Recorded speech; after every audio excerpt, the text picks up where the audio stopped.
Have you ever noticed something strangely contradictory?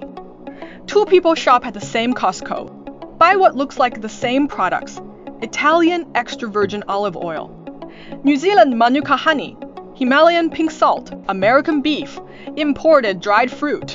Yet one ends up feeling healthier over time, while the other grows increasingly tired, lethargic, and watches their annual checkup numbers creep in the wrong direction. The products appear nearly identical on the shelf.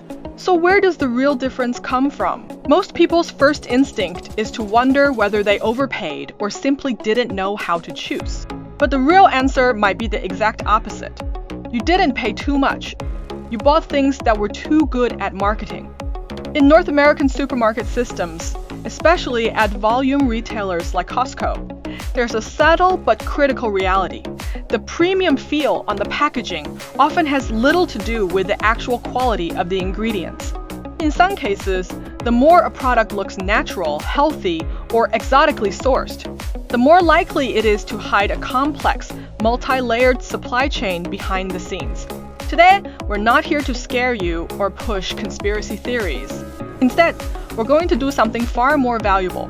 Walk through the most misdeduced traps at Costco from an ordinary consumer's perspective, so you can learn to see through labels, understand what real food looks like, and know what's worth eating long term. What truly affects your health isn't whether you buy expensive items. It's whether you understand the structure behind the packaging. Now let's move to another product that's commonly misunderstood: salt.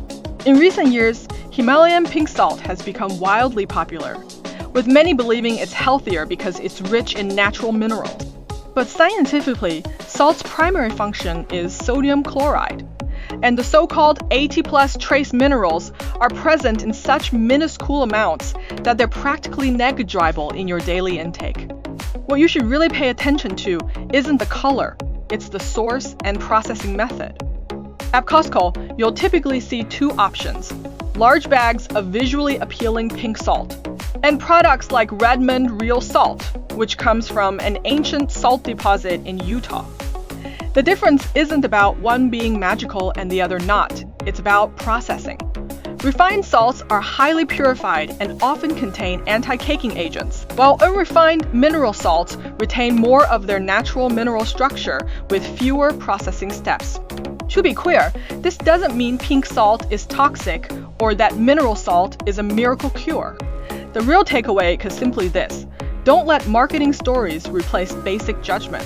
Choosing salt is essentially a choice about degree of processing, not about mystical energy. When you strip away the hype, many food decisions become much simpler. The third major category where perception often diverges from reality is beef. In Costco's refrigerated section, you'll see plenty of packages labeled "Product of USA," alongside others marked grass-fed or organic. Many people assume "Product of USA" automatically means safer or higher quality, but the reality is more nuanced. Under US labeling rules, "Product of USAA" doesn't necessarily mean the animal was born, raised, and processed entirely in the USA. It may simply mean the final processing step occurred here. The more meaningful indicators are whether it's grass-fed, raised without antibiotics, and free from added hormones. Products like Kirkland organic ground beef are popular among longtime Costco shoppers, not because they're the most expensive, but because their information structure is clearer: organic certification, defined feeding standards, and clear restrictions on additives. Its advantage isn't storytelling, it's rule transparency. In the food industry, there's a practical reality. You can't personally verify every step of the supply chain, but you can choose systems with higher regulatory standards. Dried fruit is another category where quality varies dramatically and is often overlooked. Many people love buying brightly colored mangoes, apricots, or pineapples, assuming they're naturally healthy snacks. But the biggest issue in the dried fruit industry isn't whether it's nutritious, it's the enormous variation in processing methods. To extend shelf life, some dried fruits are treated with sulfur-based preservatives during shipping to maintain color and prevent obfuscation. And extended storage may involve additional stabilization treatments. This doesn't necessarily mean they're unhealthy, but it does mean they're no longer an equivalent substitute for fresh fruit. At Costco, a more popular alternative is Kirkland freeze-dried strawberries. which use low-temperature dehydration rather than chemical preservation. Freeze-drying retains structure and some nutrients, while avoiding the flavor degradation caused by high-heat processing. The point isn't that freeze-dried is inherently superior. It's that its processing logic is far more transparent. The real dividing line in the food industry has never been natural versus industrial. It's understandable processing versus invisible processing. Finally, let's talk about honey, which is perhaps the most emotionally charged product of all. Especially Manuka honey, many people treat it as a functional food or even a digestive health supplement. But if you read the label carefully, you'll notice key metrics like UMF, MGO, and MPA. These are real indicators used to measure anti-bacterial activity. The catch is that the grades vary widely, and the market is full of low-activity products dressed up in premium packaging. Brands like Humvita, available at Costco, are trusted largely because they offer UMF certification system.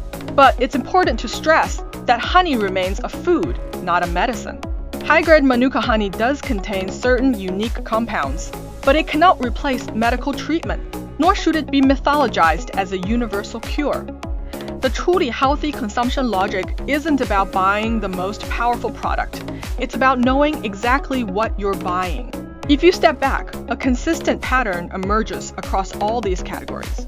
You think you're buying health, but what you're really buying is information structure. The more elaborate the packaging, the richer the story. And the more exotic the origin, the more cautious you should be. A truly sustainable, healthy diet has never been about chasing a single superfood.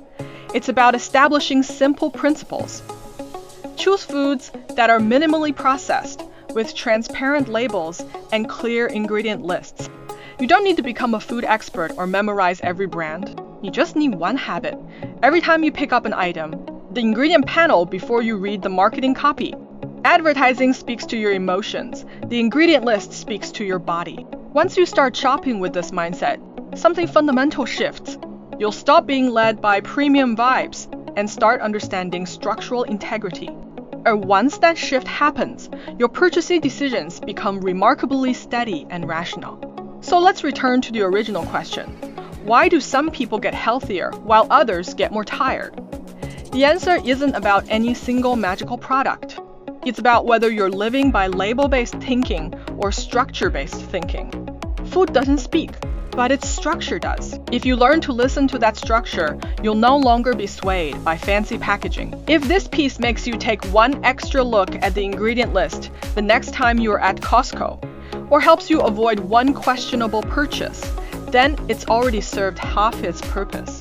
More importantly, I hope you don't treat this as a decision-making guide handed down from on high, but rather as a starting point for rethinking how you approach food. Because what truly changes your diet for the long run isn't any single checklist.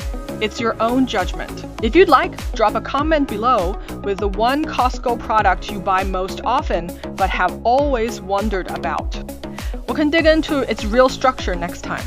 And feel free to share this with that friend who's always drawn to the most premium looking items. Next time you hit the grocery store together, you might see things entirely differently. They'll see you next time.